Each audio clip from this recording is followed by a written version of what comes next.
Muito boa noite, seja muito bem-vindo, seja muito bem-vinda a mais uma gravação do nosso podcast Physio Insight, um projeto onde eu falo o que você tem que ouvir na lata, doa quem doer, sempre baseado nas melhores evidências científicas disponíveis. Hoje a gente vai conversar um pouquinho sobre, como sempre, dor, e a gente tem alguns pontos bem interessantes de serem discutidos que vão ferir egos de alguns profissionais, mas também vão esclarecer a pacientes e à sociedade como funciona de fato o tratamento da dor e desmistificar algumas crenças que são equivocadas há mais de 2 décadas, porque a ciência e as pesquisas científicas já começaram a desmistificar todas essas crenças, e só que essa informação muitas vezes não chega para a sociedade, para o público leigo, tá? Então é essa a missão que a gente tem quando a gente para tudo que está fazendo e dissemina através de uma live um conteúdo como esse, beleza? Então vamos lá. Durante décadas a gente aprendeu que a dor só pode vir de lesão, inflamação ou de alguma doença, e que se há uma inflamação, se há uma lesão, se há alguma dor, o tratamento deve ser medicamentoso, e caso a medicação falhe, esse tratamento precisa ser cirúrgico, tá? A maioria das pessoas acredita nisso porque não tem acesso a fisioterapeutas que trabalham com prática baseada em evidência. São poucos fisioterapeutas, cerca de 15 a 20% no máximo dos fisioterapeutas conseguem implementar a prática baseada em evidência no seu paciente. Por que eu estou te falando isso? Porque teve um estudo que foi feito com 2 associações de fisioterapia, a Associação de Fisioterapia Traumato-Ortopédica e a SONAF, Sociedade Nacional de Fisioterapia Esportiva e Atividade Física. Para quem não sabe, fisioterapeutas pagam mensalmente ou anualmente, não sei porque não sou vinculado a nenhuma dessas associações, para serem membros dessas associações e assumirem e botarem no currículo membro Abrafito, membro SONAF. E isso, querendo ou não, dá uma autoridade para o profissional da fisioterapia, porque há um reconhecimento enquanto especialista em fisioterapia traumato-ortopédica e enquanto fisioterapeuta do esporte e atividade física, né? Então, muitos fisioterapeutas almejam essa patente, né, de ser membro de uma associação. Quando você ouve um médico na televisão, e aquele médico, por exemplo, você é mulher e está querendo colocar silicone, está querendo fazer sua lipoled, está querendo fazer uma abdominoplastia, você vai num médico dermatologista e quando você vê o nome dele lá, ó, Dr. Caio Ferreira, membro da Sociedade Brasileira de Cirurgia Plástica, quando você escuta isso, você já automaticamente internaliza que aquele profissional tem uma patente e que você está segura com aquele profissional, verdade ou não? Então, quando você vê aqui fisioterapeuta e você só vê escrito tratamento da dor, ele trata a dor, mas ele faz o quê?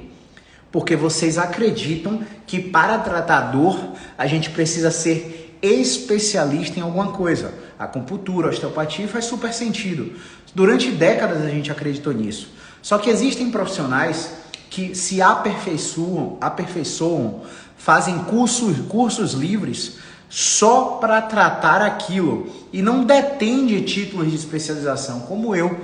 Eu não detenho de um título de especialização em dor. Eu faço uma especialização em dor não pelo título, eu faço porque é oferecido por um grupo de profissionais que eu conheço e que trabalha com prática baseada em evidência. Hoje, para o profissional ser especialista e de fato te oferecer o melhor cuidado disponível a respeito de dor e movimento, dor crônica, ele só precisa saber traduzir um artigo científico, ter acesso à bibliografia de artigos científicos e ter paciência para sentar e estudar.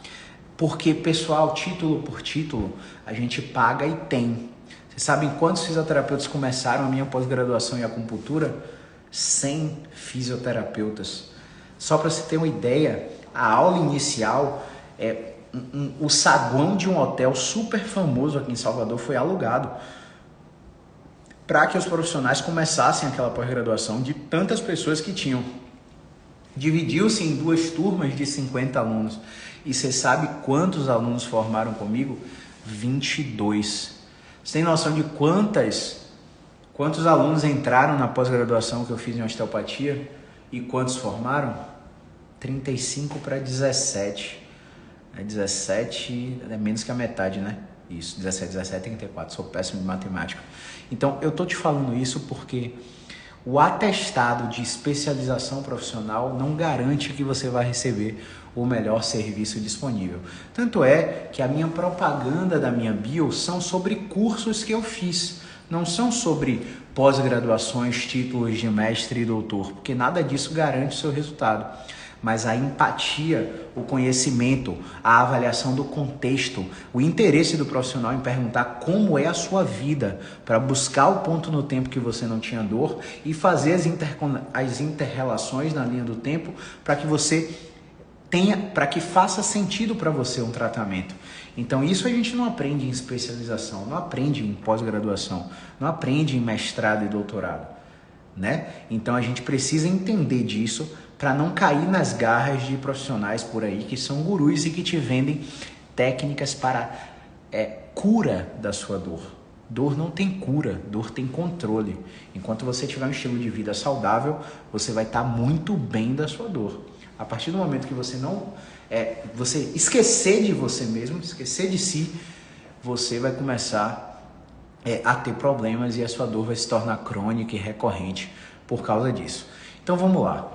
O ponto que eu quero esclarecer hoje aqui foi sobre uma dúvida de uma paciente que eu estou atendendo, tenho acompanhado ela há mais ou menos 1 mês e meio. Ela está prestes a dar alta, ela está prestes a ter alta. E hoje a gente fez uma evolução na prescrição de exercício. Um exercício muito simples que a gente prescreve para os nossos pacientes é o agachamento. E a gente evoluiu esse agachamento para cócoras. E quando ela passou de 90 graus de agachamento e foi a cócoras, ela perguntou: doutor, mas quando eu desço tão profundo assim, eu faço uma retroversão pélvica. Qual que é o ponto aí que eu quero que vocês entendam? Uma articulação, ela foi feita para mover, beleza? Então, só para simplificar, se quando você está agachando, a sua pelve faz isso aqui, quer dizer que ela fez uma retroversão pélvica. Durante muito tempo ensinaram para você que essa retroversão iria deslocar esses discos para trás e esses discos iam comprimir esses nervos aqui e você poderia ficar com algum grau de dor, incapacidade ou algum grau de lesão. Te ensinaram isso. Por quê? Quem é o primeiro profissional que você tem acesso? É o médico? É o fisioterapeuta? É o educador físico? Provavelmente, né? Você se matriculou na academia do seu bairro, teve acesso a um educador físico que aprendeu biomecânica do movimento, análises computadorizadas de como uma articulação se move. E baseado em como a articulação se move, o educador físico faz através de um raciocínio super linear, que se eu estou abrindo espaço naquela rede nervosa, eu estou comprimindo aquela rede nervosa porque eu estou expulsando o disco para ali. E não é culpa da profissão educação física, mas no núcleo docente estruturante, esses profissionais aprendem no livro de Susan Hall de biomecânica, aprendem no Fisiologia Articular de Capandi. E esses livros que já estão obsoletos para tratamento de dor crônica, não estou falando aqui de performance física, não estou falando aqui de economia de energia, não estou falando aqui de ativação muscular, de recrutamento muscular. Estou falando de dor crônica. Para a dor crônica, essas bibliografias já estão brutalmente ultrapassadas. Então, quando o educador físico aprende isso e comunica para você na sua academia, ele te diz assim, ó, faça agachamento só até aqui, pés paralelos. Qual que é o problema de tudo isso? O problema de tudo isso é que quando esse paciente vai fazer o agachamento só até onde o educador físico mandou, ele internamente faz uma associação direta que se ele passar daquela amplitude de movimento, isso vai fazer com que isso vai fazer com que o paciente ache que é arriscado, né? E se o paciente acha que é arriscado, todas as vezes que ele for suscetível àquele movimento, por exemplo, um agachamento profundo com cócoras para brincar com o filho, para pegar o filho do chão e carregar, para fazer qualquer coisa, brincar com um passarinho que tem uma gaiola lá no chão, que vai botar o piste pro passarinho, por exemplo, tem um paciente que faz isso, ele vai achar ameaçador aquele movimento. E se ele acha aquele movimento ameaçador, ele já usa músculo demais para fazer um movimento que deveria ser natural. Ele começa a se mover assim. Ele não se move de uma forma fluida. E por quê? Porque aquela informação foi incutida nele no primeiro contato com um profissional da saúde, que geralmente foi um educador físico, e nada de errado com isso. Educadores físicos são super competentes em treinar vocês, em prepará-los fisicamente, em proporcionar qualidade de vida, redução da gordura, aumento da massa, diminuição da obesidade, melhora do comportamento alimentar e estilo de vida. Eles são essenciais, mas educador físico não trata a dor, ou pelo menos não deveria, na minha óptica. Assim como muitos educadores físicos agora estão fazendo pós-graduações em reabilitação de lesões. Acontece que na dor crônica não há mais lesão. O tecido ele já está reparado na dor crônica. E se o tecido já está reparado, não tem lesão para ser tratada. O processo é cognitivo e o processo é comportamental. Então, quando você me vê aqui pedindo para um paciente evoluir de um agachamento para cócoras, não é porque a fisioterapia se apoderou de treinamentos de fortalecimento muscular, mas é porque eu estou fazendo algum grau de exposição gradativa no meu paciente. E esse grau de exposição gradativa vai levar ele a ter encorajamento e autoeficácia. Ele vai começar a perceber que você está colocando impacto na vida dele e ele não está piorando. E se ele não está piorando, ele começa a desmistificar toda aquela crença enraizada que foi colocada por um médico, por um educador físico, até mesmo por um fisioterapeuta. Que dobrar é ruim, que agachar mais que 90 graus é ruim. Então esse movimento aqui que eu mostrei para vocês, quando você agacha profundo, que a pelve faz isso, esse é um movimento natural. Não é porque o cara fez a báscula do quadril, não é porque o cara fez o tilt anterior, o tilt posterior, a retroversão pélvica, que aquilo ali vai lesionar a coluna dele. Hoje eu estava fazendo um treino de pernas na academia, e aí no meu treino de pernas, eu estava sendo observado por uma das instrutoras da academia. Eu vi que ela estava me observando, eu falei, rapaz, o que será que ela vai falar? Porque assim, eu já tenho experiência com isso, né? O meu treino é bem intenso, o meu treino tem uma assessoria bem legal e os profissionais que elaboram o meu treino para hipertrofia, aumento da massa magra, redução da gordura. Minha nutrição é orientada para isso, né? Todo o meu planejamento é com foco em estética. Meu foco é estética e eu tô falando isso para você porque muitas vezes a gente busca atividade física para saúde e eu tô buscando para estética. Cara, mas estética é diferente de saúde? Tem algumas diferenças, tá? Às vezes alguns procedimentos estéticos não estão nem aí para sua saúde. Então a gente não ultrapassa esse limite. Mas o foco do meu treino é estético. Ponto. Por que eu tô falando disso? Meu Deus, perdi o fio da meada. Perdi completamente o fio da meada. E aí, me lembra aí quem tava assistindo. Tava falando de quem antes de falar do treino estético? O Everton, Jaqueline, Reni, Lucas, Emanuele Borges, Newton Santos. Lembrei pra mim. Caramba, eu me perdi completamente. Isso que dá pra fazer live sem roteiro. Ah, sim. O grande lance é que na educação física, como eles treinam bem, eles não tratam dor, você já traz essa crença do educador físico, essa crença do médico de que não pode impacto, de que você tem que fortalecer, e você vai para a educação física. Na educação física você fortalece, raramente você não melhora. Sim, valeu, Manu. Raramente você não melhora. E você fica, caramba, eu já estou fortalecendo há 6 meses, eu continuo com dor, eu agacho certinho, não vou profundo, eu continuo com dor. E aí, pessoal, olha que louco. Tô cansado, malhei perna hoje, então vou sentar aqui com vocês.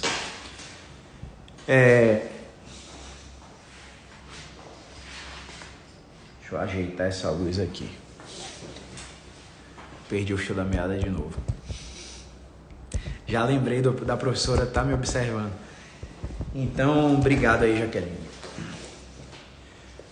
O que acontece? Meu Deus do céu, minha memória tá fraquinha. Espera aí que eu tenho que fazer uma ponte antes de falar disso. Sim, quando eu faço uma evolução do agachamento para cócoras, eu estou só expondo a paciente gradativamente. Quando ela me questionou isso da retroversão pélvica, eu fui trabalhar as crenças relacionadas a movimento. E ela falou para mim que o joelho dela doía. E aí eu tenho uma explicação para te dar, para você entender que movimento não machuca. Eu vou dar o exemplo do meu dedo, tá? Meu dedo, ele dobra total. Isso é flexão completa das falanges do dedo. Beleza? Durante o dia, eu uso essa flexão completa da falange dos dedos em algum momento? A grande chance é que não. Eu coço minha orelha, eu coço meu ouvido, eu passo a mão no meu cabelo, eu pego uma caneta para escrever e acabo me aproximando dessa movimentação. Eu aperto a mão de alguém, acabo aproximando dessa movimentação, mas eu não utilizo essa movimentação. E quando a articulação não é utilizada, ela se torna rígida, beleza? Então você que está aí fazendo agachamento em amplitude reduzida, porque te disseram que chegar até cócoras é perigoso, você está acumulando rigidez no seu quadril, no seu joelho, no seu tornozelo e na sua coluna. Agora essa rigidez não é suficiente para desencadear ou deflagrar uma resposta álgica, uma resposta de dor. Mas em algum momento da sua vida você vai ter um episódio. E eu não estou rogando praga não. É porque a prevalência pontual de dor lombar é de 22%. A prevalência mundo é de 39%. Então, um pouquinho menos da metade das pessoas vai ter, já teve, ou estão com dor lombar na vida, né? Então, você vai ter um episódio e o único fator que você consegue controlar é seu comportamento. E quando eu falo comportamento, é movimento também. Então, se você está com essa crença internalizada de que o movimento te machuca, você nunca vai descer lá. E aí você já está fortalecendo há 6 meses e não melhora. E aí quando você vem para cá, eu boto para você fazer a mesma coisa que você faz na academia. A mesma coisa. Flexão de braço, barra, remada, puxador, agachamento, saltos, afundos, passadas. Só que aqui eu boto para você ir na amplitude final. E eu faço você ter a experiência de dor. E eu te explico que agora você chegou no final e agora dói. Por que dói? Porque você nunca chega aqui. Você não vai no final do movimento. Você agacha até a metade, você faz leg press até a metade, você faz supino até a metade, você faz flexões até a metade. Você não usa amplitude final. Então a articulação se torna rígida, começa a influenciar na sua dor. Então esse é um raciocínio meramente didático, tá? Para que você entenda, porque não é só isso que está acontecendo no paciente com dor. Mas quando eu tive a oportunidade de esclarecer isso para o paciente, é engraçado, porque a explicação que eu dei para o paciente deveria ter sido filmada, porque uma explicação tão satisfatória, o paciente saiu tão satisfeito aqui, eu não estou conseguindo reproduzir o que eu falei para o paciente aqui. Mas enfim, eu quero que você saiba que movimento não machuca, movimento não lesiona. Se você está tendo uma experiência de dor durante o movimento é porque já tinha alguma coisa errada. E não existe outra forma de te reabilitar que não seja através do movimento. Você pode até mascarar o seu sintoma, tomando alguma medicação, tomando algum corticoide, tomando algum bloqueio. Você pode até mascarar o seu sintoma fazendo um procedimento cirúrgico, mas o comportamento funcional mal adaptativo já está instalado em você porque você está com dor há mais de 3 meses. Você não percebe, é uma coisa automática. Então você já não agacha profundo por causa disso, porque tudo que você aprendeu te dizia que agachar profundo é perigoso, né? Você não usa o braço até a amplitude final porque nas atividades funcionais você não precisa fazer isso. Então você fica usando o braço, o ombro em amplitudes médias, pegar um copo à boca, pentear o cabelo, vestir uma camisa. Mas quando a gente testa você na amplitude final, a gente descobre muita coisa a seu respeito, mesmo que você não tenha dor. Sobre o que eu estava falando que eu esqueci, sim, eu estava fazendo um treino de perna e a instrutora estava me observando, eu já tenho experiência com isso. Eu estava esperando ela falar porque que ela estava me observando e ela chegou perto de mim e falou: faça esse movimento, não faça até o final não, né? Faça esse movimento mais devagar, porque você pode acabar machucando sua articulação. E ela, de fato, ela não sabia com quem ela estava falando. E eu olhei para a cara dela e falei: obrigado pela preocupação. Beleza, valeu. E não, por quê? Não é o momento de eu implementar a educação em neurociência da dor com uma pessoa que tentou me ajudar da forma que ela conhece. Mas hoje a gente já sabe que quanto menos você utilizar a amplitude final, mais rígida se torna a sua articulação. Gente, é tão simples de pensar e raciocinar dessa forma. Imagina que você quebrou o braço. Olha aqui, meu braço é quebrado esquerdo. Eu rodo o direito, mas não rodo o esquerdo. Percebe a diferença? Olha como a palma da mão fica. Eu tenho que fazer força e ainda é um estresse absurdo aqui no meu antebraço, porque eu fraturei o antebraço e eu não sabia que fisioterapia existia naquela época. Olha que louco. Como eu não sabia que fisioterapia existia, eu não fiz fisioterapia. E se eu não fiz fisioterapia, meu braço se tornou rígido. Quando eu estava com gesso, e o médico tirou o gesso, meu braço estava duro. Tava doendo para mexer, tava duro, tava hipotrofiado, a musculatura tava fraca, mais fino que o outro braço.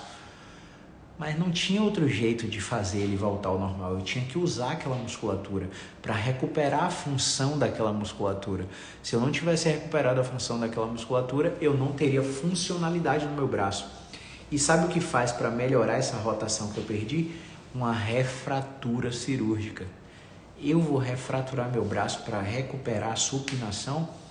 Se eu tivesse incapacidade, sim, é o que acontece com os pacientes. Muitas vezes um paciente está com dor no joelho, secundária a uma artrose severa, que um ortopedista a condena,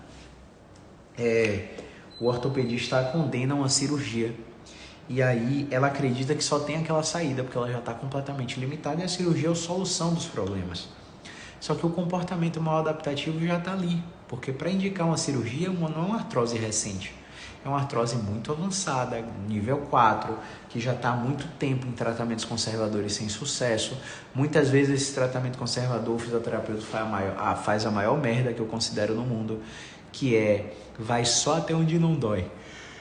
Se o fisioterapeuta fala para você assim, vai só até onde não dói, ele fez a pior merda do mundo com o seu processo de reabilitação e tratamento da dor. Porque para remodelar o seu tecido, para melhorar a sua dor na cervical, a sua dor no ombro, a sua dor irradiada no braço, a gente tem que levar a sua articulação até o local que dói, para a gente ter um processo que a gente chama de mecanotransdução. A mecanotransdução nada mais é do que uma sinalização neurofisiológica para aquele tecido que ele precisa elastecer, vamos dizer assim. Claro, pessoal, estou falando de uma forma didática, existem muitos outros fatores interferindo aí, mas é só para que você entenda a base do processo de tratamento da dor crônica. E essas crenças que são instaladas em pacientes que têm dor relacionadas a movimento machucar, movimento lesionar, inflamação, elas vão sendo perpetuadas a cada dia quando o paciente tem uma experiência de dor e deixa de mexer por causa da dor. Então tem paciente que chega aqui e não consegue nem dobrar o tronco à frente, não consegue calçar o sapato, amarrar um cadastro, vestir uma calça, porque a coluna não dobra. Porque doeu, ela travou, não mexeu mais, encorajaram ela a ficar de repouso, o que é absolutamente errado. Você está em crise de dor, você tem que fazer tudo que você dá conta. E quanto mais precoce você mexer, mais rápido você reabilita. Então, você está na crise, você tem que se mexer. Não pode ir para emergência tomar medicação, ficar deitado, depois ficar de repouso 3 dias tomando anti-inflamatório. Você estimula a rigidez, você combate a dor porque o remédio age no cérebro, bloqueia a transmissão nervosa da substância cinzenta periaquedutal e faz com que você sinta menos dor porque você está sendo medicado. Agora o grande lance Quem vai aproveitar o boom do efeito da medicação para tratar você? Obviamente, o fisioterapeuta. Mas você não tem esse conhecimento. Você acredita que médico que trata doença, lesão e inflamação vai tratar dor crônica também. Alguns médicos fazem alguns procedimentos para dor crônica, bloqueios interlaminares, transforaminais. Alguns médicos fazem adesivo de restiva, fazem radiofrequência, fazem procedimentos um pouco mais invasivos para tentar controlar a sua dor. Mas esses procedimentos, eles só devem ser realizados se você falhar no tratamento conservador. Porque pare para raciocinar, pelo amor de Deus. Você travou a coluna, você travou o joelho, travou o ombro, não consegue mexer, tensiona a musculatura. Se você vem para cá e eu faço um procedimento em você e você melhora, quando você tiver de novo, o que é que você vai fazer? Vai vir para cá outra vez. E não tá errado não. Isso é bom para mim e para você. Só que o que eu quero te forçar a pensar é que existe uma forma de te ensinar uma coisa e você aprendendo essa coisa, você não dependa de ninguém. Não precise vir em mim para melhorar, não precise ir no médico para melhorar, não precise pagar por procedimentos caríssimos para melhorar. Entende?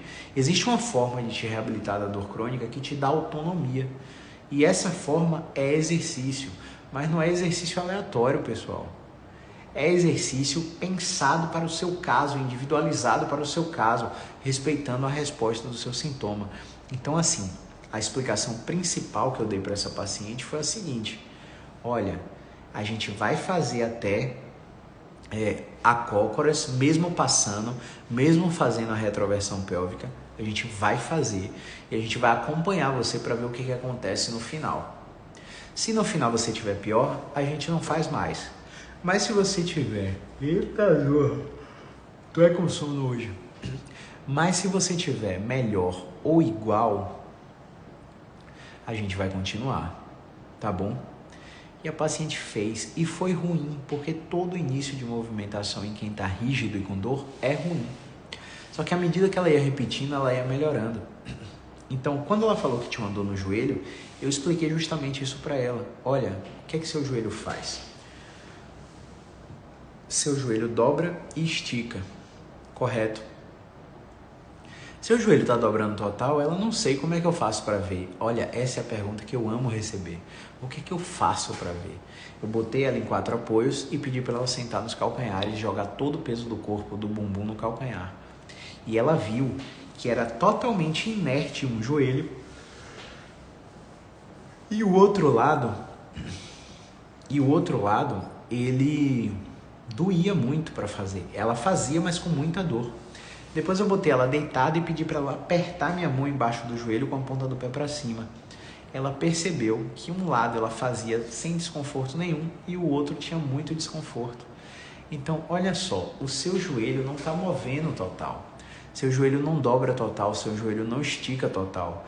Então, provavelmente, você também tem rigidez na articulação do joelho. Eu vou prescrever um exercício aqui para você e esse exercício vai provavelmente diminuir a frequência da sua dor, a intensidade da sua dor, a necessidade de medicação e você vai tolerar fazer acócoras com mais facilidade, beleza? Coloquei ela para fazer um exercício focando no joelho dela, ela repetiu cerca de 35 vezes e eu pedi para ela fazer acócoras de novo. Ela fez acócoras sem a dor no joelho. Então, não é literalmente o movimento em si, como eu expliquei para uma outra paciente hoje. É o resgate da confiança e da informação de que seu corpo ele é seguro. Seu corpo ele é forte, sua coluna, seu joelho foram feitos para dobrar. E quando você vai caçando o diagnóstico, principalmente os diagnósticos de imagem, o que acontece? Você começa a aumentar o medo, você começa a aumentar a ansiedade. Você começa a acreditar que sua coluna é frágil, que o seu joelho não pode pegar carga. E aí o seu comportamento motor, ele muda. Como ele muda, você vai para o movimento com muita tensão muscular, porque você está pensando em se proteger. E aí eu falei uma coisa que foi muito interessante e violou a expectativa dessa paciente, que foi a seguinte: olha, a gente pode deixar a dor na esfera da sensação e deixar o comportamento, a emoção e o pensamento controlado. Ela, como assim? Você percebeu que toda vez que você vai fazer o movimento, você franze a testa, fecha os olhos e range os dentes? Você vai para o movimento com medo, concorda? Ela, sim, eu vou com muito medo, eu acho que vai machucar mais, sei lá, não sei nem te explicar. Pois é, eu fiz todos os testes em você que indicariam que você está com a articulação machucada, e o que é que eles deram? Todos eles deram negativos. Isso evidencia que você não tem uma ferida na sua coluna. Você pode mexer, tá doendo porque tá duro, tá rígido, tá mexendo assim, ó. Você precisa mexer assim, fluido, faz sentido? Ah, nossa, faz super sentido. Eu já vou com o abdômen todo contraído, que o pessoal do Pilates me fala, né? Para contrair o abdômen antes de todos os movimentos. Pois é, velho. Olha o que eu vou te falar. Pilates não é tratamento. Hoje em dia, Pilates não é mais tratamento. Se o Pilates for individualizado, você e a instrutora e o instrutor, ele pode até ser tratamento, mas Pilates em aulas com 3, 4, 5, 6 pessoas por turma, Pilates não é tratamento, velho. Pilates é uma atividade física sofisticada para quem é enjoado de academia. Claro que tem muita gente que gosta, eu gosto também. Gente, pelo amor de Deus, nossa nova sala aqui vai ser um estúdio de Pilates. Eu recomendo Pilates na alta dos meus pacientes, porque é inegociável que eles se mantenham ativos. Porém, se você está no Pilates na esperança de tratar uma dor crônica, cara, pode até ser que dê resultado, né? Eu espero que dê para você. E aí, a grande sacada é que o comportamento dessa paciente já estava previamente ativado por causa do Pilates. E aí ela não conseguia relaxar o abdômen. Então eu tive que colocar ela de barriga para baixo, em 4 apoios, apoiada nos antebraços, e palpar a barriga dela e pedir para ela soltar a barriga o tempo todo. Relaxa a barriga, eu quero sentir a sua barriga mole. E ela deu risada, né? Mulher tem muito essa questão de estética, né? De andar contraída com barriga murcha para mostrar que não tem barriga. Tem muito uma cobrança social assim na mulher, né? E aí essa mulher, para terminar tudo, ela faz Pilates e ainda inventa de fazer LPF, velho. Low Pressure Fitness. Sabe aquela técnica que a galera tá fazendo para diástase de grávida que abriu o abdômen, que o abdômen abriu depois da gravidez? Pois é, Lauren Prota, várias famosas aí da cidade estão fazendo processo para ganhar barriga negativa, um procedimento super estético. Então eu tô em 2 terapias com ela, Pilates e LPF, todas elas que ensinam ela a endurecer o abdômen, a contrair o abdômen. E a pessoa com dor crônica já tem o abdômen contraído demais por uma resposta antecipatória de proteção para a coluna, porque ela acha que a coluna está lesionada e ferida e ela quer proteger. Muito simples, intuitivo e eu diria até normal. Só que qual é o tratamento para esses casos? Relaxar o abdômen. Então, se ela continuar em LPF, em Pilates, e não tiver uma especificidade para individualidade dela, que é o que a gente está fazendo aqui, ela nunca vai melhorar. Nunca vai melhorar, porque quanto mais abdômen for ativado num paciente com dor crônica na coluna, pior é a chance dela melhorar. Então, quando os exercícios são de relaxamento, de soltura, ela pode até ter uma resposta positiva. Mas a sacada é que, como eu expliquei para ela, né? Você pode deixar a dor só no campo da sensação. Então, experimente fazer esse movimento sem franzir a testa, sem fechar os olhos, sem ranger os dentes, deixando a mandíbula relaxada, soltando o abdômen, focando só na tarefa que eu te pedi, que foi essa daqui. E vamos ver como a sua experiência de dor modifica. Beleza, ela tá, vou tentar. E ela fez sem mudança nenhuma da expressão facial. Fez 35 repetições do exercício. E depois do exercício ela estava melhor. Ela não estava 100% melhor, mas ela estava melhor. E o exercício foi muito mais confortável de ser feito. E aí eu perguntei para ela, faz sentido que esse exercício é muito melhor de ser feito assim, de forma fluida, do que assim, de forma rígida? Ela, não, faz sentido. Então agora você vai ter ele como tarefa de casa até voltar na semana que vem.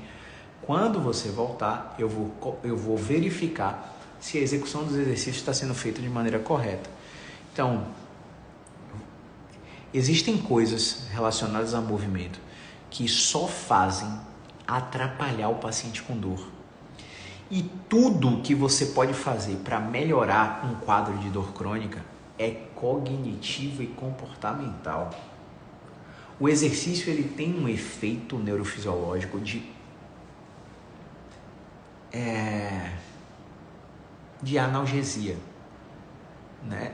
Esse efeito, essa indução analgésica que o exercício faz, ele pode ser qualquer um, né? Pode ser pilates, pode ser RPG, pode ser qualquer exercício. Não existe superioridade entre os exercícios. Só que muitos movimentos, eles proporcionam a experiência de dor no paciente durante a execução, que a gente não liga, e depois da execução também. É isso que a gente tem que rastrear. Porque se qualquer exercício tem uma limitação. Se o paciente tem experiência de dor durante o exercício, por exemplo, uma outra paciente que eu atendi hoje, ela estava liberada para caminhada e ela caminhou por 30 minutos. E quando ela caminhou por 30 minutos, ela piorou sensivelmente. Mesmo fazendo os exercícios, ela não conseguiu melhorar com os exercícios específicos. E o que é que está acontecendo com essa senhora? Simplesmente a capacidade musculoesquelética que ela tinha para executar esses exercícios era uma, e a demanda de 30 minutos de caminhada foi outra, foi superior à sua capacidade. E como foi superior a essa capacidade, ela começou a sentir dor. Então, o que é que a gente fez? Mandou parar de caminhar, como o médico fala? Não. Porque se essa paciente parar de caminhar, o fator psicológico vai fazer com que ela tenha mais ansiedade, tenha mais depressão, tenha mais privação de sono, tenha mais preocupação. E todos esses fatores psicológicos agem na mesma área do cérebro. E nessa área do cérebro que comanda o movimento. Então ela vai ter novas experiências de dor só porque a gente retirou a atividade física que ela mais gosta, que ela socializa. Então, e aí? Quando ela melhorar? Melhorou porque tirou a caminhada ou porque você colocou o exercício nela? Então você vai ficar enviesado. É por isso que durante a nossa propedêutica a gente só recomenda um exercício de cada vez. Porque a gente precisa mensurar o efeito da mudança do estilo de vida através de cada intervenção no nosso paciente. Então não adianta a gente chegar e pedir para o paciente fazer 30 mil coisas ao mesmo tempo. Porque se ele melhora, você não sabe o que foi, você não empodera ele, não dá autonomia para ele melhorar. Se ele piora, você também não sabe o que foi. E você não sabe o que selecionar na próxima sessão, o que testar na próxima sessão. Então, uma coisa de cada vez. E a gente vai evoluindo.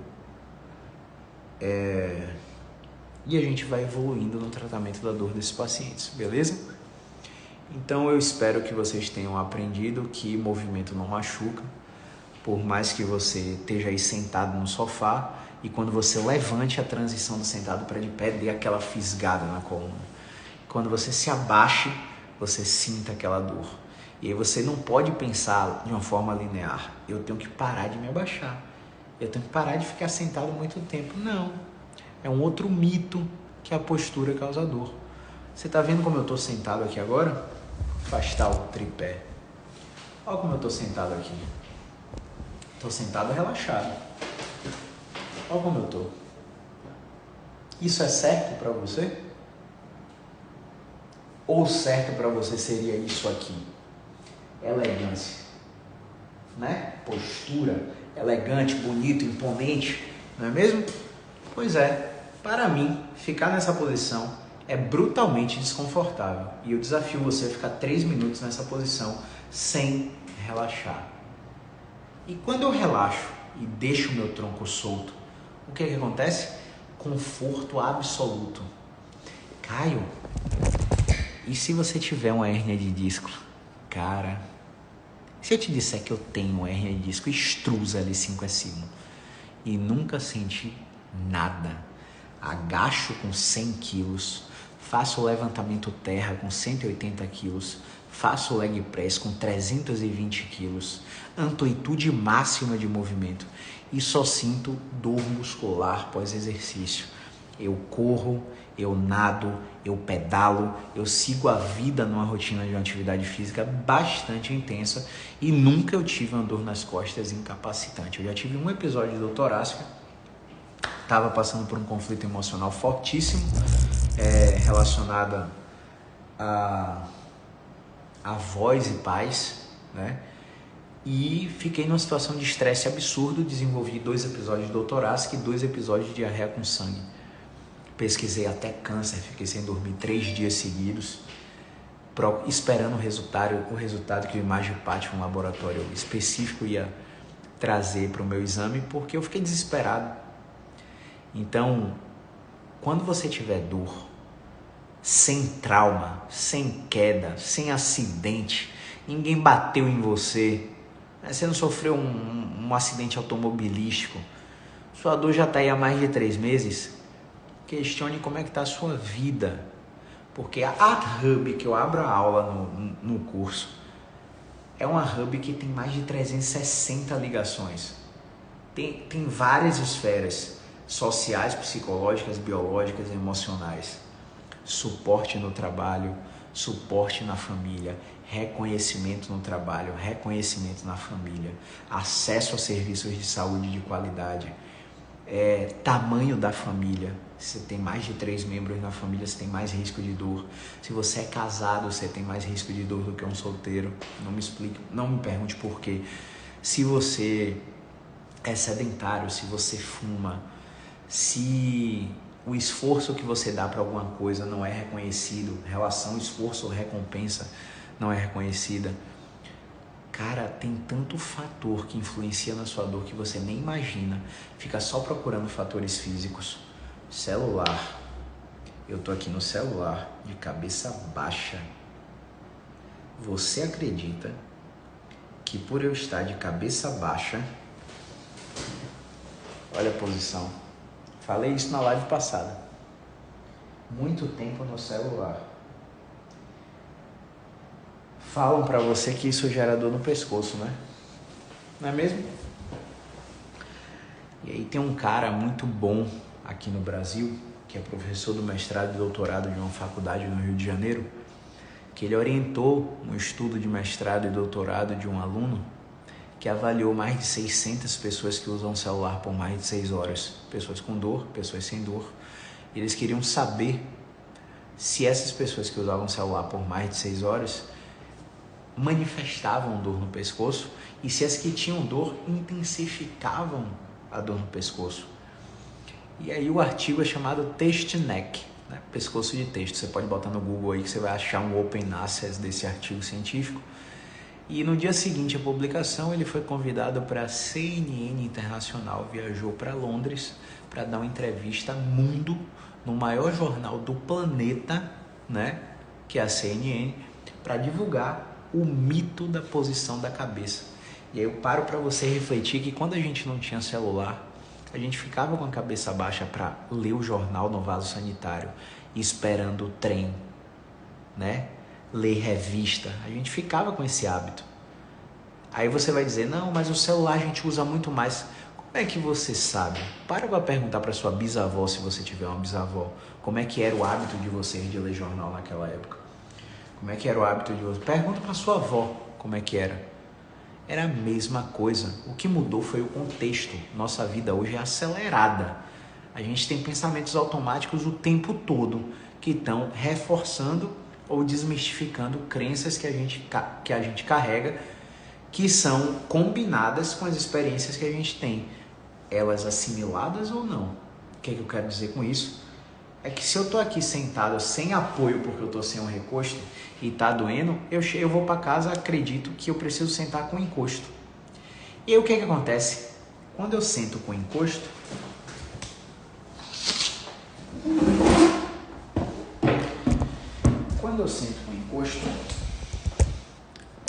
olha a cadeirinha aqui, deixa eu ver se eu consigo abaixar. Foi. Quando eu sento com encosto aqui, ó, eu estou diminuindo a atividade muscular da minha coluna. Porque eu não estou usando a musculatura. E a redução da atividade muscular vai fazer o seguinte com você. A redução da atividade muscular, ela vai proporcionar um fenômeno chamado lipossubstituição gordurosa. Então, não sei se você já teve a experiência de receber muitos pacientes com sacolinhas de exame de imagem. E um achado muito comum das ressonâncias magnéticas é a lipossubstituição.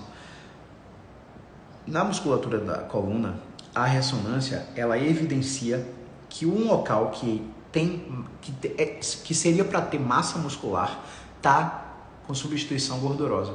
A massa muscular foi transformada em gordura. Esse é um laudo muito corriqueiro de ressonâncias. E a gordura é eficiente para o metabolismo? A gordura é eficiente para a mobilidade? Para seu caminhar, para o seu subir escada? Não. A gordura é um reservatório de energia para tempos de privação. Na pré-história, quando a gente não podia caçar por causa das tempestades, né? Quando os animais estavam lá e a gente tinha risco à vida, a gente passava dias sem comer ou comendo besteirinhas e o que nos mantinha vivo era o reservatório de gordura. Então a gordura tem essa função, absorver algumas vitaminas e dar reservatório de energia para você quando você não tiver glicose correndo na corrente sanguínea. Então existe é até sensível demais falar disso, sabe? Mas muita gente fala em gordofobia, né? E muita gente romantiza a obesidade, né? Mas a obesidade é doença. E você tá com dor aí, não é porque você tá obeso e seu peso é maior e suas articulações não aguentam, não. Você tá com dor porque a obesidade gera neuroinflamação. Seu cérebro está inflamado, seu intestino está inflamado, a permeabilidade da membrana intestinal está alterada. O seu intestino não sabe distinguir o que é lixo e o que é nutriente e absorve tudo. E isso aumenta a produção de células gliais no cérebro, que são mediadores que a gente chama de pronoceptivos. Eles facilitam com que estímulos inócuos, ou seja, um carinho na sua pele, em vez de gerar conforto, gera dor. O ar-condicionado aqui no meu cangote, né? Em vez de gerar calafrio, gera dor. O ventilador na minha pele gera dor. Em vez de eu sentir a refrescância do vento no calor que está em Salvador, se vocês acompanharam meus stories hoje aí, a sensação térmica de Salvador hoje bateu 38 graus. 38, pai. Eu tô aqui dentro do ar-condicionado, eu desci para comprar um negocinho para comer. Eu me arrependi de ter descido, porque o calor aqui em Salvador tá infernal. Então, essa cascata de ativação de células gliais que acontece na obesidade, gerando um mecanismo pró-nociceptivo, vai facilitar com que você sinta dor diante de estímulos que não seriam suficientes para te gerar dor. Então, vamos falar sobre o que você pode controlar, porque apesar dessa live ter o intuito de esclarecer, essa live ela tem o intuito de esclarecer a você problemas que são omitidos pela maioria dos veículos de comunicação. Mas as informações passadas aqui podem te preocupar mais e você pode amanhecer reclamando. Sabia que a gente só reclama do que a gente não controla? Tá reclamando do trânsito, tá reclamando da claridade, o que mais que você reclama? Bota aí uma coisa comum nos comentários que você reclama. Escreve aí. Vamos falar sobre o que a gente pode controlar. Você pode controlar a sua alimentação? Ai, caro comer bem. Ovo, batata doce, aipim, banana, maçã. É caro comer bem? Então, eu não estou falando de você que realmente está numa situação abaixo da linha da pobreza, classe D, que você troca centavos para tentar procurar um emprego. Eu estou falando com você que é meu paciente, que se você teve condição de acessar o meu serviço, é porque você tem condição de pelo menos ter uma simplicidade alimentar na sua geladeira. Então, frutas, frango, ovo, feijão, arroz. Agora, bolacha creme cracker, cada 3 é um pão. Cada 3 creme cracker é um pão. Cada 3 bolacha Maria é outro pão. né? Essas coisas fáceis de comer, que você desembrulha mais, você tem que jogar fora. Você tem que focar nas coisas que você descasca mais, nas coisas mais naturais possíveis. E dá para se alimentar bem sem gastar muito. E a alimentação está intimamente ligada com esse processo que eu falei de produção de células gliais na neuroinflamação. Então, o que você come importa, porque o que você come sensibiliza o intestino e desregula o eixo intestinal e cerebral, que é o principal produtor de serotonina, que é o neurotransmissor do bem-estar. Tá? Consequentemente, você tem uma falta de regulação dos opioides endógenos, que é o que controla a sua dor. Só porque você comeu o McDonald's, só porque você tomou uma cachaça, só porque você meteu cerveja para dentro, só porque você fumou cigarro, se desregula tudo isso. E o corpo é uma máquina perfeita criada por Deus, ele vai tolerar isso até certo ponto. E aí quando você finalmente decidir, não, tenho que investir dinheiro para fazer um tratamento, pode ser tarde demais. Porque eu já cansei de avaliar pessoas aqui que chegaram em condições em que o meu tratamento sozinho não ia ter efeito para eles. E eles tinham que fazer 2 ou 3 tratamentos ao mesmo tempo. E eu deixei muito claro que, se você não for fazer o tratamento com a psicóloga e se você não for para o nutricionista junto com o meu tratamento, você não vai melhorar. Então, se você me disser agora que só tem grana para bancar o meu tratamento, eu prefiro não te vender, porque você vai sair do tratamento frustrado. Porque você precisaria ter vindo lá no início da manifestação do seu quadro, que a gente tinha uma margem de melhora sozinho muito grande. Agora que o seu quadro está crônico, com várias barreiras de recuperação, você está com obesidade, vai ser muito difícil eu sozinho resolver seu problema. Você está satisfeito com a melhora de 30%, de 40% ao final do tratamento? Se você tiver, ok. Se você não tiver, realmente é melhor não te vender e você procurar uma outra alternativa, um fisioterapeuta mais barato para tratar o seu problema. Então, focando no que você pode controlar, alimentação. Outra coisa que você pode controlar, sono. Cara, eu tenho muita insônia, eu tenho muita ansiedade, eu tenho muita preocupação, eu fico pensando várias coisas na hora de dormir. Velho, existe uma estratégia para todo mundo. Uma hora seu corpo dá pane e faz você dormir. Isso aí é lá para 3 horas da manhã. Leva direto o dia todo e não dorme de tarde. Chega no outro dia morto de cansado, apaga todas as luzes e dorme. Você vai ver como você vai começar a regular seu ciclo circadiano. O ciclo circadiano é um horário de pico de funcionamento de todos os órgãos do nosso corpo. Se você está dormindo, está despertando entre 1 e 3 da manhã, você tem horários de pulmão e fígado que estão muito ligados à tristeza e mágoa, ressentimentos, raiva, rancor. São emoções que estão centradas na ínsula, uma área cerebral que tem uma representação em um parênquima, em um tecido embrionário chamado mesodermo antigo, que é bem relacionada com esses órgãos, fígado e pulmão. Lá na nossa formação embrionária, só para introduzir para você, quando a gente está nascendo, a gente tem alguns tecidos embrionários, mesodermo antigo e novo, ectodermo e endodermo. Esses tecidos vão se diferenciando e formando várias partes do nosso corpo. Fígado, ínsula, rim, amígdala. Então esses tecidos vão tendo interconexões comportamentais e emocionais. Então, às vezes você pega um eletroencefalograma de uma pessoa que tem um hemangioma no fígado e você vê um padrão sináptico muito mais presente em uma área do cérebro. Então, a neurociência já explica isso. Existem interconexões onde o cérebro tem uma representação cortical de alguma área do corpo. E quando o paciente tem dor crônica, existe um fenômeno de borramento. Ou seja, aquela área do cérebro ela fica difusa e ele não consegue nem descrever o que ele sente. Ele fala em agonia, ele fala em uma dor que horas é aqui, ele não consegue delimitar a área de dor. A gente chama esse mecanismo neurofisiológico de dor predominante de nociplástico.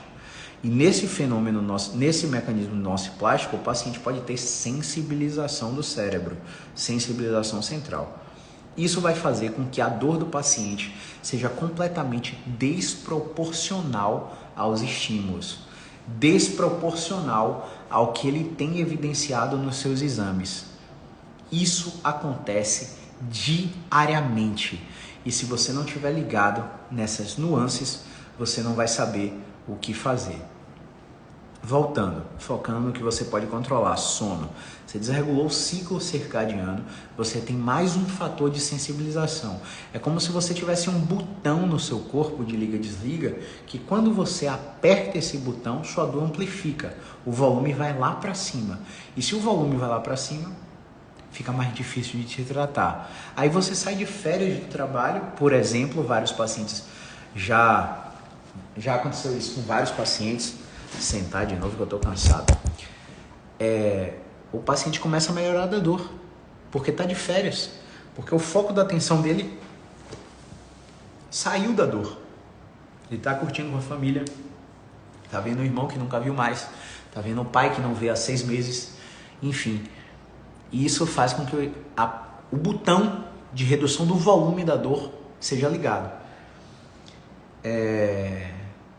Às vezes o paciente está dependente de medicação, tomando medicação há 2, 3, 4, 5, 6 anos, e aí do nada ele tem alguma internação hospitalar. E aí ele para de sentir dor, aí ele para de tomar um remédio, ele não tem consequências drásticas dessa atitude, porque o foco da atenção dele não está mais na dor. Então tudo que você dá atenção cresce. Mas Caio, como é que eu não vou dar atenção na dor? Não é simples assim. Para isso existe o psicólogo, especialista em terapia cognitivo-comportamental. Para isso existe o fisioterapeuta, que trabalha com terapia cognitivo-funcional, exposição gradativa, educação em dor com base em neurociência, para fazer você entender o problema. Porque quem entende dor crônica não depende de nenhum profissional. Não depende nem de mim, nem de médico, nem de educador físico, nem de psicólogo. Todos esses profissionais, o foco no juramento da graduação é empoderar os nossos pacientes e não fazê-los depender da gente. A gente não quer que você vá para a terapia para ficar na terapia a vida toda.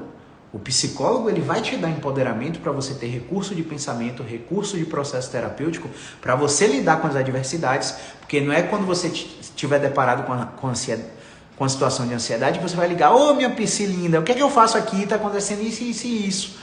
Ô Caião, minha dor na lombar aumentou, tá acontecendo isso, isso e isso. Como é? Eu vou parar tudo que eu tô fazendo aqui no consultório para te atender, para te tirar uma dúvida que eu já tirei dentro da consulta, porque a dor te gerou desespero e porque você não tem regulação emocional para lidar com o problema que a gente já te ensinou como lidar. A gente já te ensinou. A melhora da sua dor não vai ser vertiginosa. A melhora da sua dor vai acontecer num gráfico de eletrocardiograma, parecendo uma montanha russa. E se parece uma montanha russa, você vai ter picos e vales. Quando você estiver no pico, você vai achar que nada está fazendo efeito, que você está pior. Você vai querer desistir, você vai querer cancelar o tratamento. E isso não ajuda nem a mim, nem a você. Provavelmente você está tomando uma atitude que vai te levar a um ciclo de perpetuação da dor por longos anos. Porque você desistiu de si mesmo. Então, o flare-up, que é a agudização do quadro da dor, é normal, é uma recaída. A psicóloga te ensinou uma estratégia comportamental para você lidar com a ansiedade, mas você foi exposto àquele fator novamente e teve uma recaída e teve uma síndrome do pânico, por exemplo. Não é normal ter recaída? Você aí bebe vinho todos os dias, você decidiu parar de beber. Aí do nada você tem uma situação estressante, você foi lá e tomou uma cerveja, uma taça de vinho. O que quer dizer isso? Que você teve uma recaída. A dor também tem várias recaídas. Dor não tem cura. Mantra do dia de hoje, repita comigo: dor não tem cura. Dor tem controle. E aqui eu estou te dando as ferramentas e as informações necessárias para que você se torne uma pessoa empoderada, para que você combata a dor com cada vez mais facilidade. Então, outro fator que a gente pode controlar, além de alimentação e sono: hidratação. Porra, olha só que louco. Eu peso 100 quilos, multiplica aí 100 por 35. 100, caramba, 3.500, né? Sou péssimo de matemática. 3.500. Olha só que louco. Eu tenho uma garrafinha lá em casa, quem é meu seguidor raiz? Eu tenho uma garrafinha que ela é de 2 litros. Eu durmo com ela cheia E quando eu acordar, eu tenho que esvaziar ela antes de vir para o consultório. Então eu já bebi 2 litros lá. Esse aqui é um copão que um grande paciente, a família de um grande paciente me deu. Adorei esse copo, eu deixo aqui no consultório. Já medi quantos ml de água cabe aqui. Esse copo cabe 500 ml de água. E esse é o terceiro que eu já tomei hoje. Eu já bati antes das 18 horas 3 litros e 500 de água. Eu já fui no banheiro não sei quantas vezes. Por quê? Se você não bebe água, você tem um desequilíbrio hidroeletrolítico. Isso quer dizer que seu rim funciona mal e que seu rim está ligado a um nervo chamado esplênico maior. O nervo esplênico maior sai daqui do seu rim, ó. Sai daqui do seu rim e vem para a coluna. E quando ele vem para a coluna, ele pode gerar aferências ou eferências, informações que vão para a coluna ou que vão para o rim, alteradas. E essa alteração no fluxo do que a gente chama de axoplasma, que é o fluxo nervoso, pode fazer com que aquela articulação da coluna entre em rigidez, entre em tensão, entre em espasmo. Quem nunca viu aí a pálpebra tremer quando está nervoso? Então as musculaturas também entram em espasmos aleatórios e essa é uma das probabilidades causais que isso venha a acontecer. Probabilidade, tá? Não é certeza. É um entre os diversos mecanismos explicáveis. Fato é que se o seu rim está em sobrecarga, seu sistema nervoso também tenta se adaptar à baixa hidratação. E o seu sistema nervoso se adaptando à baixa hidratação vai fazer o que, pessoal? Vai fazer com que você retenha água. Então tem muita mulher que fica aí, ah meu Deus, eu tô retida, tô gordinha, isso aqui é retenção. Não vou beber mais água não, porque eu tô retida. Mas tu tá retida justamente porque tu não bebe água, mulher. O motivo pelo qual você acha que não é para fazer é justamente a razão pelo qual você deve fazer. Caramba, e eu diria que isso acontece em quase todas as situações. Quase todas as situações. Porque em saúde nem nunca, nem sempre, né? Então eu já falei de alimentação, higiene do sono e hidratação. Eu vou falar agora de um campo chamado exercício físico e atividade física. Vamos ver se eu ainda estou com tempo aí. Grande Flavinha. Cadê? 62 minutos. O Instagram não me derrubou com 1 hora, né? Então vamos lá. Então, o quarto fator que a gente pode controlar é exercício físico e atividade física. Eu coloco as duas coisas como o mesmo fator e você pode aí estar se perguntando qual que é a diferença. Pronto, o exercício físico é um programa orientado por um profissional sistematizado que respeita um princípio de sobrecarga constante. O exercício físico tem um volume mínimo efetivo para gerar alguma adaptação no seu sistema músculo-esquelético e um volume máximo recuperável que você não pode ultrapassar, senão você faz volume lixo e tudo que você está gastando de energia ali está sendo proveniente do próprio músculo que você está construindo no exercício físico e não da gordura e não dos alimentos que você ingere. E isso é prejudicial, porque isso vai fazer com que você acumule lactato demais e o ácido lático pode ajudar você a ter uma dor muscular intensa e incapacitante. Então, o exercício físico, programa sistematizado e orientado que você precisa ter para controlar a dor. A atividade física é tudo que você faz fora do exercício físico. E aí eu pego pacientes que fazem triatlon, velho, que fazem crossfit, velho, e tem dor crônica. O cara faz crossfit 6 vezes por semana e no dia de descanso ele inventa de fazer um remo, um stand-up paddle, uma natação no mar. O cara faz triatlon, velho. Acorda 4h15 da manhã para pedalar, tá nadando no horário de meio-dia, chega de noite e corre. Faz isso 3 vezes por semana. Nos outros dias ele faz musculação para preservar a massa, para não ter lesão, para não ficar flácido. Então o cara faz tudo isso e mesmo assim tem dor crônica. Por quê? Ele faz tudo isso e é um arquiteto que está sentado o dia todo fazendo seus projetos. Ele faz tudo isso e é um advogado que está sentado o dia todo no escritório. Ele faz tudo isso e é um dentista que está atendendo sentado o dia todo fazendo cirurgia. É um médico que está em consultório sentado o tempo todo, dando plantão, em pé o tempo todo. O que é que quer dizer isso? O cara tem um nível de exercício físico alto, mas o nível de atividade, o NET, o nível de atividade é baixo. E aí uma coisa alta com outra baixa, seu sistema está desregulado também. Então você controla exercício físico e você controla atividade física. Então você tem que parar e raciocinar tudo que você está fazendo de carro e que você pode fazer andando. Tudo que você está fazendo de moto que você pode fazer andando. Todos os elevadores que você está subindo que você pode subir de escada. Você tem que parar e analisar que não é porque você vai para academia por 1 hora e no resto do dia você fica parado que você tem que se largar de mão. Não dá para se largar de mão. Você tem que ter uma meta. E quais são as metas que eu sugiro para vocês? Inicialmente, 5.000 passos. Caio, como é que eu vou contar? Quem tiver relógio inteligente aí, vamos ver como é que eu tô aqui. Ó, eu tô em 7.800, não sei se dá para vocês verem aí, 7.952 passos. Se você não tiver um relógio inteligente, um celular. Então, um celular no bolso, no iPhone tem um aplicativo Saúde, no Samsung também tem um aplicativo Saúde e baseado no seu deslocamento pelo GPS, ele te dá a quantidade provável de passos. Você tem uma meta de 5.000 passos, ou 30 minutos de caminhada, ou 5 andares de escada. Isso aí você vai aumentar seu nível de atividade para controlar a dor. O outro ponto do exercício físico é que você precisa escolher alguma coisa. Ah, mas eu não gosto de nada, eu já fiz academia, caminhada. Cara, cada escolha uma renúncia.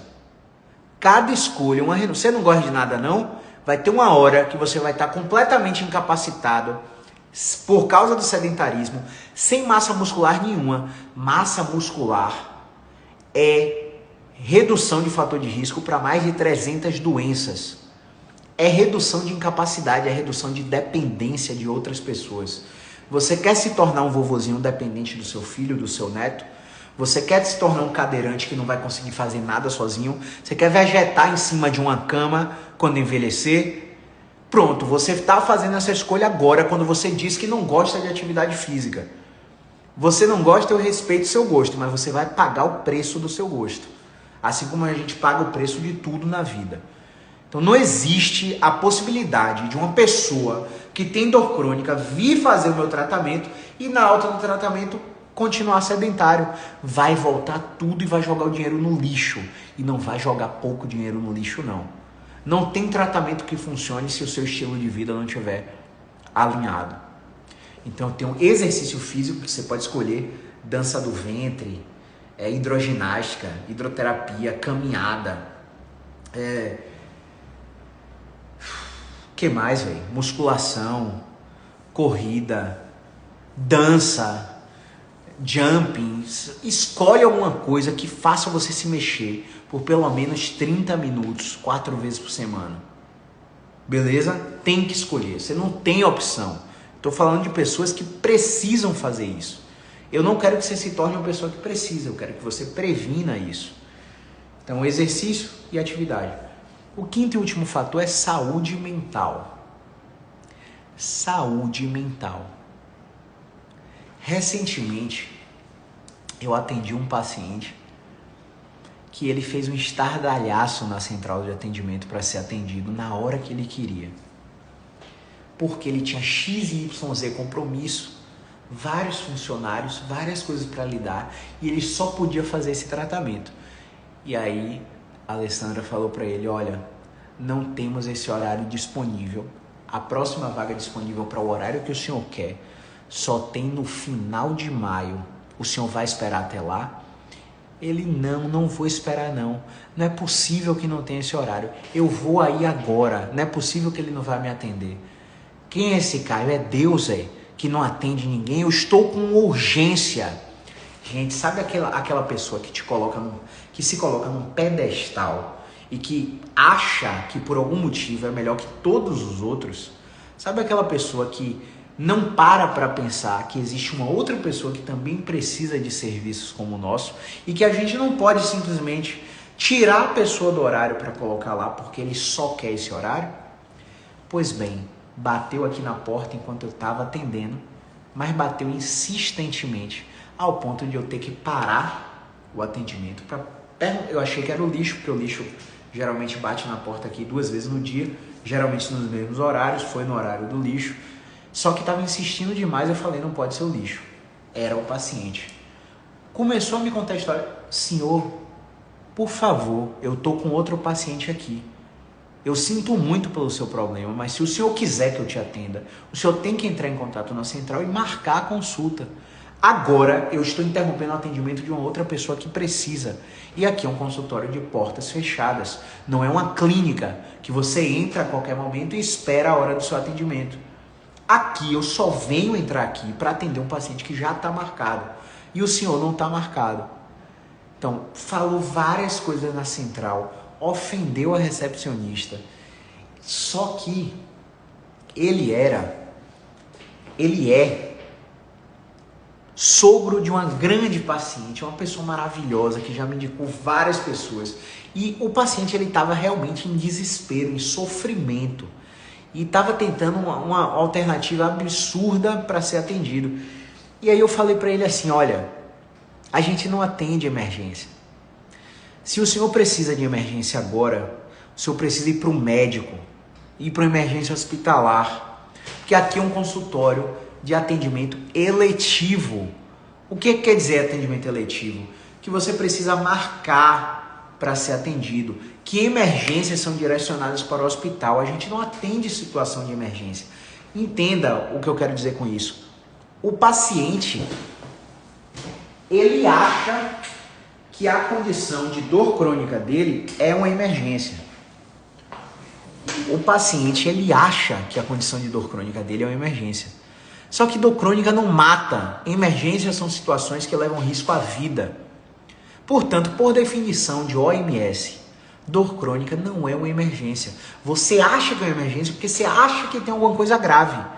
Mas menos de 1% dos casos tem dor por causa de um câncer, por causa de uma fratura, por causa de uma tuberculose óssea, por causa de uma síndrome de Caldequina. Menos de 1% dos casos tem uma infecção na coluna, tem uma mielopatia, menos de 1% dos casos.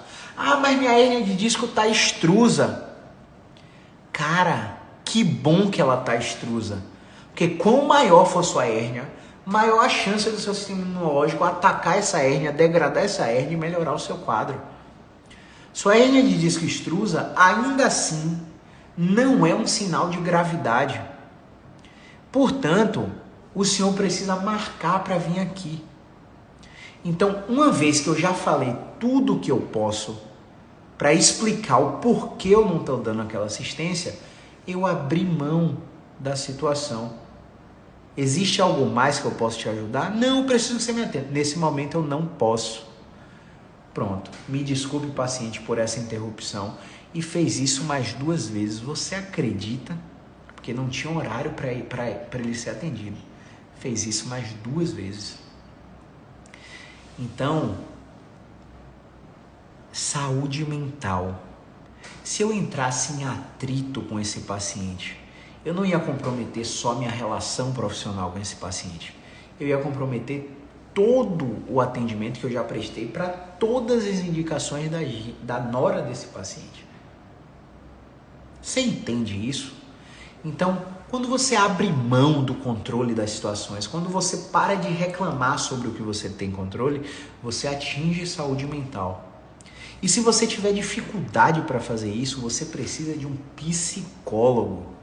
E psicólogo não é coisa de doido, é coisa de ser humano. Se todo mundo bem soubesse o valor de uma psicologia cognitivo-comportamental, todo mundo pagaria uma assinatura mensal para ter acesso a um psicólogo uma vez por semana.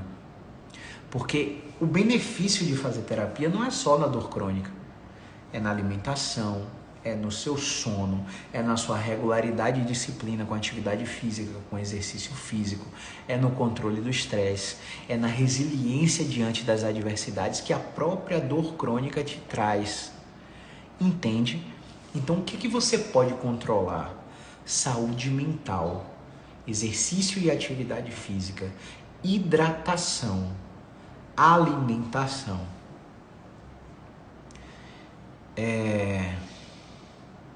Que mais que você pode controlar? Esqueci o quinto que eu falei.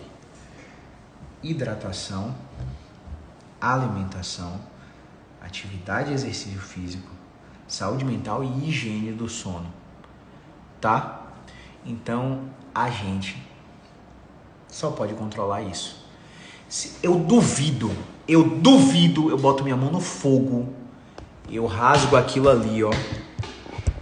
Eu rasgo aquilo ali, ó. Você tá vendo aquilo ali? Ó, aquele lá, ó, o primeiro. Aquilo ali é meu diploma de graduação. Beleza?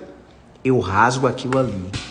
Se você tem dor crônica e tá com tudo isso ajustado, você não tá. Você acha que tá. Você acha que come bem, dispensa a importância de um nutricionista. Você acha que faz exercício físico legal e dispensa a ajuda de um educador físico. Você acha que a fisioterapia do seu plano de saúde funciona e dispensa um fisioterapeuta especialista. Porque se eu já tá pagando plano de saúde caro, né? Fica aí fazendo 77, 80, 120 sessões de fisioterapia pelo plano. Você acha que você dorme bem, mas você toma café depois das 3 da tarde e acha que o café não interrompe seu sono, mas ele muda a arquitetura da relação sono-vigília e você acaba não entrando em sono REM.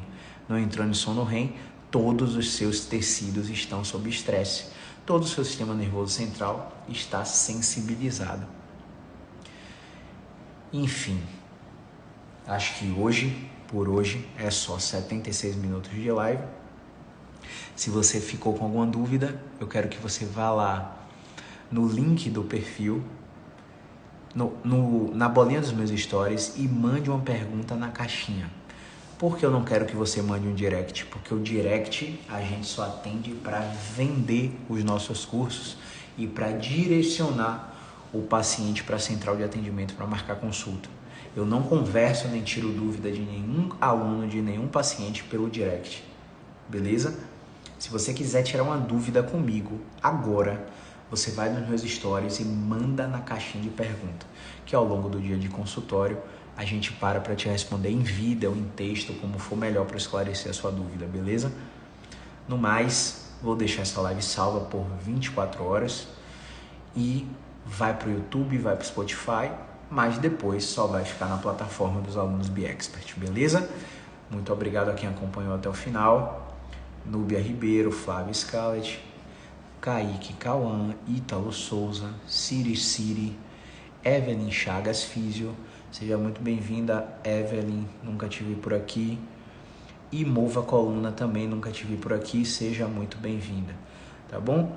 Grande abraço, movimento é vida.